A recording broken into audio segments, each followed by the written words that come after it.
Okay, it's Myron Cope on Sports on WTAE. I have the NFL's leading wide receiver with me, who's sitting there reading today's paper while I'm talking. What's the matter? Isn't this interesting enough for you? Very interesting, Myron. I was just checking up on a few things that, what's this paper here? The press. Yes, it's the press. It's saying about Steeler coach Tom Moore and our passing attack. Oh, I wondered why you were reading that so avidly. He's reading his ink. I was reading more about John Stallworth. That makes it okay. I noticed you lifted your eyebrow when I started with the little birdie on Woody Woodenhofer and then returned to reading about your wide receivers. Anyhow, Swann and I are going to be back right after I tell you about Irwin rust-proofing. Myron Cope on Sports on WTAE. If you'll set that paper aside, Swann, we'll talk. The Pitt Panthers today began workouts for their Gator Bowl game with Clemson, and they called it off after half an hour. It was so cold. You guys don't have that luxury. I was down at Three Rivers today before you took the field. I was down there with the television crew. They were having me recite a Christmas poem, and the words were freezing on my lips. I know how it is, Myron. Chuck doesn't believe in not going out on cold days. He feels if the game is going to be cold, then we might as well practice in it. And today we shortened our practice down a little bit. We went over certain things and drills inside, and Chuck said, well, we're going to go out and try and be on the field and off within 45 minutes to an hour, and we were there for an hour and a half. Ooh, when it was so cold out there, I know. I was out there today and got out as fast as I can. It was so cold. But, it was colder in Cincinnati today. They had 4 degrees this morning in Cincinnati. I'm sure Cincinnati went out in practice also. Yeah, well, they're calling, though I understand, for a rise into the 30s and no snow for Saturday. That's the long-range forecast, according to a gent who phoned me today from Cincinnati. But anyhow, Lynn, here life is treating you very nice this season in the NFL. You're the leading wide receiver. In fact, you'd be leading the whole league in pass catches were it not for the fact that Baltimore keeps dumping them off to Lydell Mitchell and McCauley, the 2 running backs. They're the 2 guys ahead of you. That's terrible, isn't it? Well, big, strong-arm guy like Bert Jones and with those little passes to those backs. Well, Bert Jones has 2 backs that are very effective once they get the ball in the open. Lydell Mitchell can run, against any ball club in the open field. Well, I think what they do is they try and maximize the ability of their wide receivers to go deep by keeping the defense constantly looking for the running backs in the short zones and the short areas. Then he lets loose and hits Roger Carr on the deep one. But, we go to our wide receivers because our wide receivers get open. And I know this against New York when Baltimore played them. Their wide receivers were open also, but Bert Jones likes those high percentage passes, and they got 300-plus yards against New York when they could have maybe had 500 yards because their wide receivers are open for 18 and 20-yard gains. But he's used to throwing those backs, and Mitchell and what's the other guy's name? McCauley. They must have something in their contract that says if they lead the league, they get more money. Roger Carr, of course, hasn't had a great season this year. Maybe it's because he came in late, and then he did get injured. That's right. He came in late, and he was injured, and they have another wide receiver that was doing a super job for him. So it's kind of like a little slap on the wrist, I think. Mm-hmm. Hey, I started to say that to mention how well life is treating you this year in the NFL, and it takes me back. Here it is, 74 was your first season, right? Very first. Rookie in 74. You came in with a bang.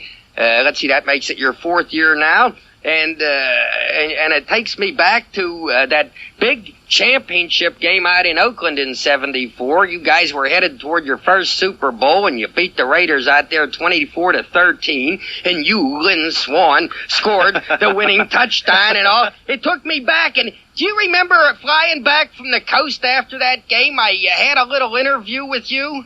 You remember that? I remember something about the interview. Basically, I remember I had an orange shirt on, a little scarf around my neck, and one too many beers. Well, you and the Pine Edwards were sitting way in the back of the plane back there, and I padded back there, and I stuck a recorder under your face, and maybe you had a beer or 2.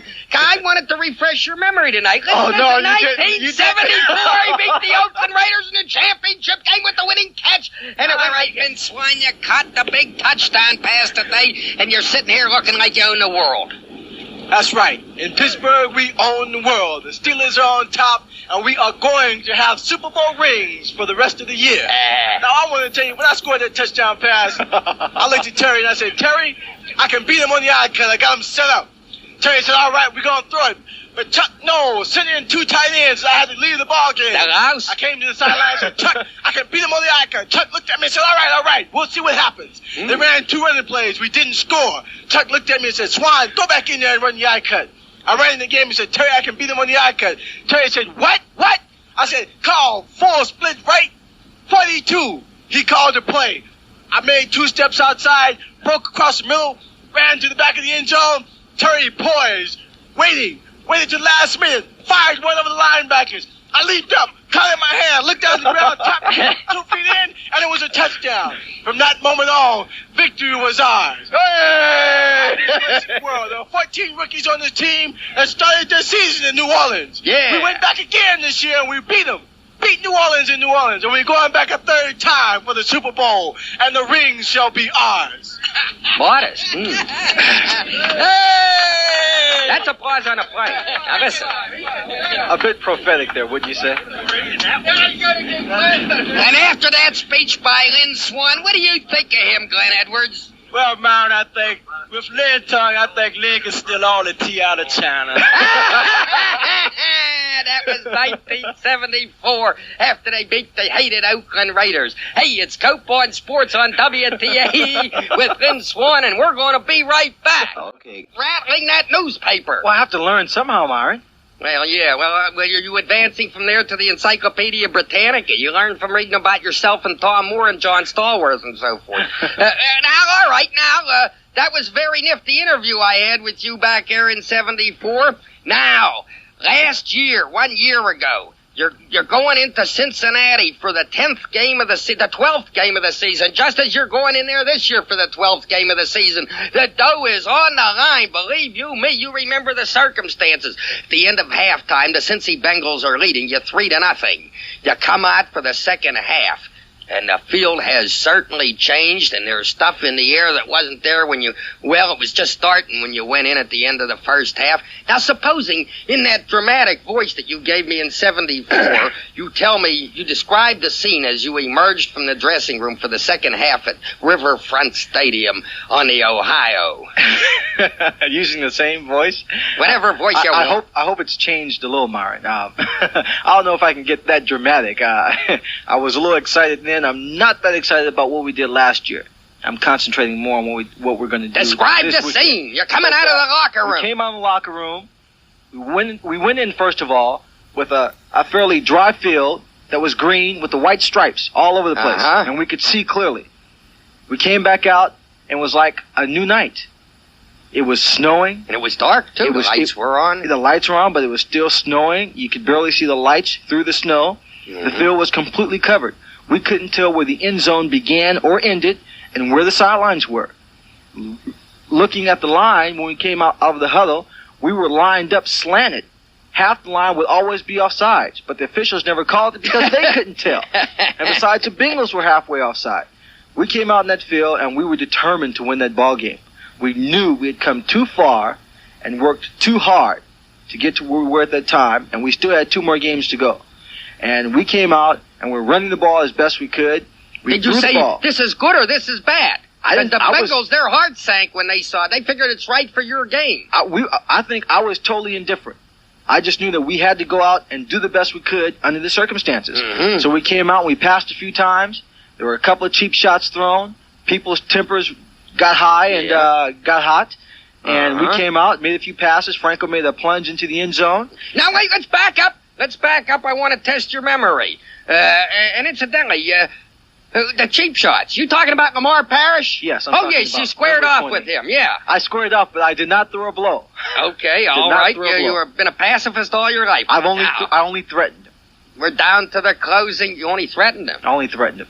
I told him if he took another shot, and you can fill in the rest. All right. My imagination has already done it. All right, now you're down to the closing minutes of the third period. Dwight White falls on a Cincinnati fumble by Booby Clark at the Bengals' 24-yard line. Then, does your photographic memory recall play-by-play what happened? No, I don't. I'll give it to you.